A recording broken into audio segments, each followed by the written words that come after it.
So I got me here myself a bowl of blueberry cereal. Check it out. Blueberry crunch.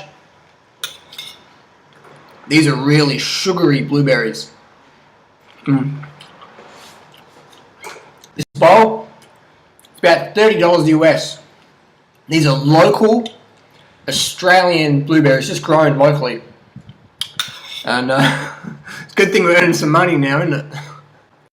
But seriously, these are really good blueberries. So sweet, so sugary. The sugar content must be pretty good for blueberries. I love blueberries, man. It's just hard to get good blueberries in Australia.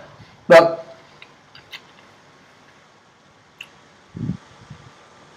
getting to my story here, I'll put this down. This is, I fucking love sugary blueberries. There's this.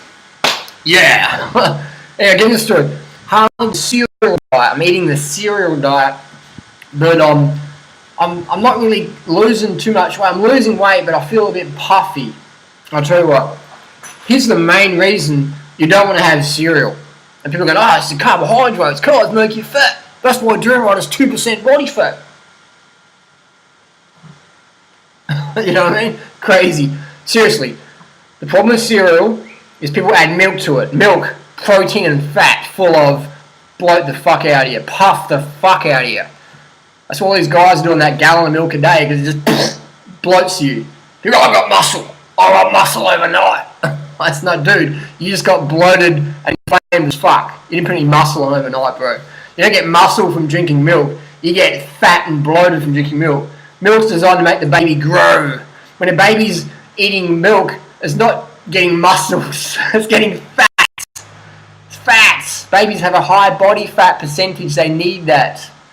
So when you drink a lot of milk, you're getting fat. And the problem with cereal is the sodium content, the salt content. If you make your own cereal out of, if you steam up some organic rice or steam up some organic barley or steam some corn or whatever, that's very low sodium. Very low sodium. And if you had a bit of maybe low sodium milk in there, it brings up a little bit. It's still very low sodium. What people are doing is they're having like 100 grams of cereal for breakfast. Well, it's not much at all, but 100 grams starters, which can have up to 1,000 milligrams of sodium. So that's a 3-ounce little cup of cereal, 1,000 milligrams of sodium.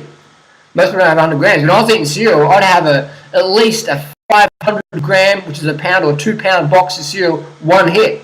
So I'm getting whopping 2.5 to 5,000, 6,000 milligrams of sodium per meal. So what happens is the body stores around 100 grams of water per gram of sodium. So if you're having 6 grams of sodium a day or 6,000 milligrams of sodium a day, you're going to store around 600 grams of water weight every day that you have that. It's not like glycogen. With glycogen, you store your glycogen, you can't store it anymore. It just gets burned from dietary thermogenesis.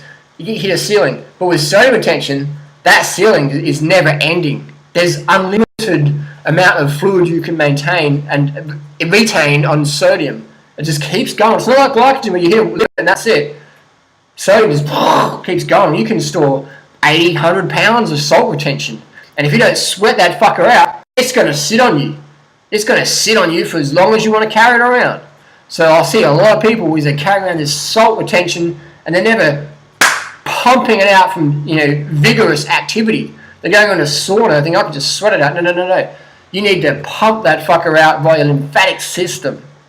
You can't do Bikram yoga and schmancy, fancy stuff like that. You got to get out there. You got to run. You got a wheelchair. You got to ride. You got to climb. You got to hike. Do a bit of weights. You got to do cardio. You got to get the heart rate up, the lymphatic system pumping. That's what you got to do to get rid of salt retention. So that's why cereal is so bad. Is the dairy people add to it and the salt that's added as it's processed. So let's go to the supermarket now and I'll point out exactly what I'm talking about. So often people think cereal is fattening. Cereal's not fattening, but the sodium content here, you got 435 milligrams per 3-ounce portion. You only got 70 grams, what's that? Puffy. Yeah, it's going to be puffy as. You only got 70 grams of carbs per 430 milligrams. So I need about 700 grams of carbs. So if I eat cereal, I'll get a whopping 4,000 milligrams of sodium. Salt stores about 100 times its own weight in water.